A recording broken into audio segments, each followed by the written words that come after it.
इंसानों को बरसात का मौसम बहुत अच्छा लगता है, ऐसे ही पक्षियों को भी बारिश का मौसम बहुत पसंद होता है। हाँ, मगर घर में खाने पीने की कोई कमी न हो, फिर ही इंसानों और पक्षियों को बरसात का मौसम अच्छा लगता है और फिर ही सब बारिश का आनंद ले सकते हैं। छोटी चिड़िया आसमान पर गहरे बादल देखकर जल्दी जल्दी से अपने घर से निकलती है और वो तेजी से उड़ती हुई तोते और कबूतर के पास जाती है।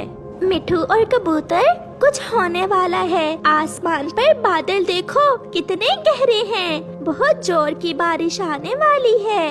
हाँ चिड़िया, इससे पहले कि बरसात शुरू हो हमें अपने बच्चों के लिए दाना जमा कर लेना होगा।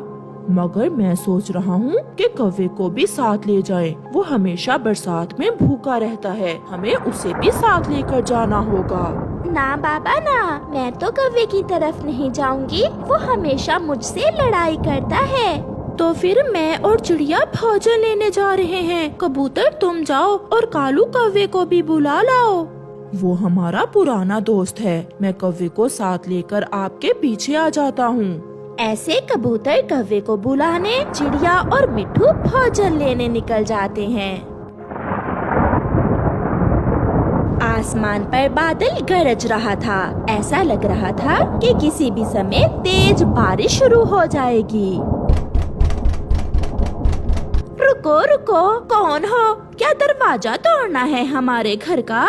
हाँ भी गंदी आँखों वाले, सॉरी मैं भूल गई। सुंदर आँखों वाले मोटे कबूतर, क्या बात है? मैं कालू से कोई बात करने आया हूँ। ऐसा कहते हुए कबूतर कालू कौवे के घर चला जाता है।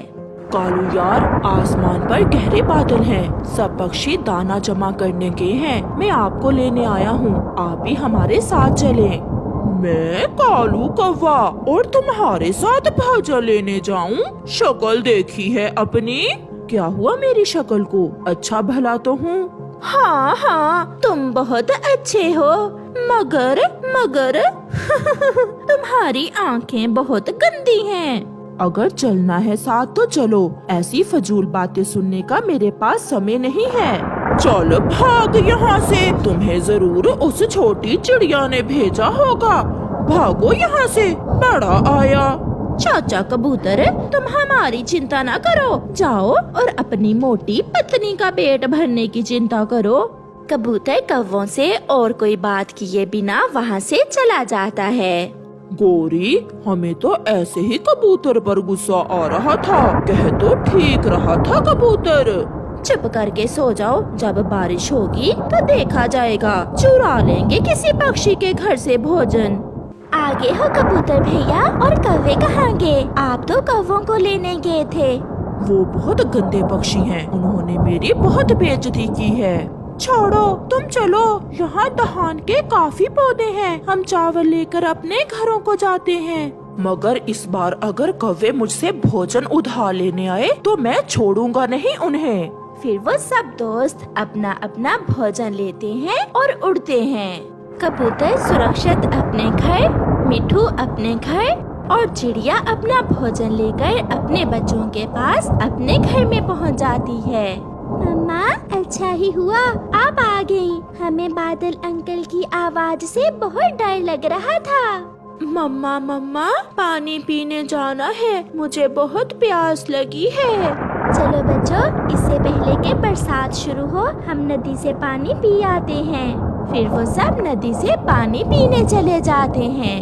एक पेड़ के पीछे छुपा हुआ कालू कौवा चिड़िया को जाते देख रहा था। वो जल्दी से चिड़िया के घर की छत पर आकर बैठ जाता है और चिड़िया के घर की छत में एक छेद करने लगता है। कौवा चिड़िया के घर की छत में एक छेद करता है और साथ वाले पेड़ से एक बड़ा पत्ता लाकर उस छेद पर रख देता है। काम हो गया, अब मैं आसानी से रात को चिड़िया का लाया हुआ भोजन चुरा सकूंगा।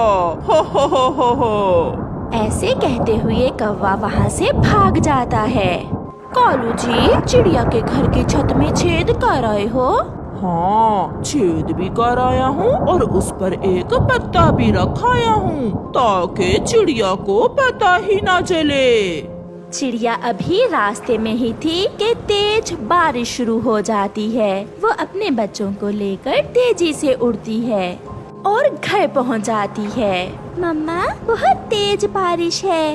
हाँ गुड़िया, अब हमें कोई चिंता नहीं बेटी, हमारे पास भोजन है। फिर वो सब भोजन खाते हैं और सो जाते हैं। बारिश की मीठी मीठी आवाज उन्हें लोरी सुना रही थी। आधी रात को गोरी कालू से कहती है, कालू जी, बहुत भूख लगी है, चिड़िया सोगी होगी, जल्दी जाओ और चिड़िया का भोजन चुरा लाओ। मैं यूं गया और यूं आया।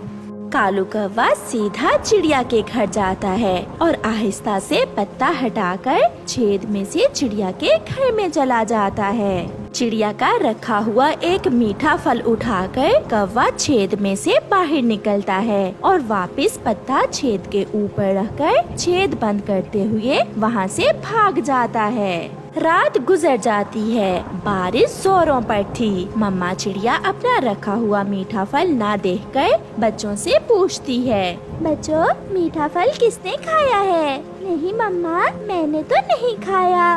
मम्मा, मैंने भी नहीं खाया। तो फिर वो मीठा फल कहाँ गया? मैंने तो खिड़की भी रात को बंद कर दी थी। फिर कौन चुरा सकता है हमारा मीठा फल?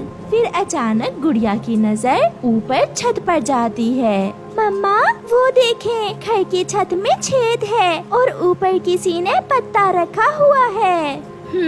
तो ये काम जरूर उन दुष्ट कौवों का होगा। आज रात मैं उन्हें सबक सिखाऊंगी। कौवे मीठा फल खाकर मजे से सोए हुए थे। कबूतर भी अपनी पत्नी के साथ घर में बैठा बारिश का आनंद ले रहा था। मिट्ठू अपने बच्चे के साथ खेल रहा था। शाम के कौवे उठते हैं। कालू जी, आज चिड़िया के घर चोरी करने मैं जाऊंगी। वो पीपल का पत्ता हटाकर अंदर चली जाना और वापस आते समय उसे अच्छे से रखकर छेद बंद कर देना। ऐसे तो कभी भी चिड़िया को पता नहीं चलेगा कि उसका भोजन कौन और कैसे चुरा रहा है। चिड़िया भी पूरी तैयारी में थी। उसने एक लोहे की सलाख आग पर गरम कर ली थी। आधी रात को गोरी कौवी घर से निकलती है। एक रात ऊपर से बारिश, इसलिए उसे कोई भी नहीं देखता। वो चिड़िया की छत पर जाकर बैठ जाती है।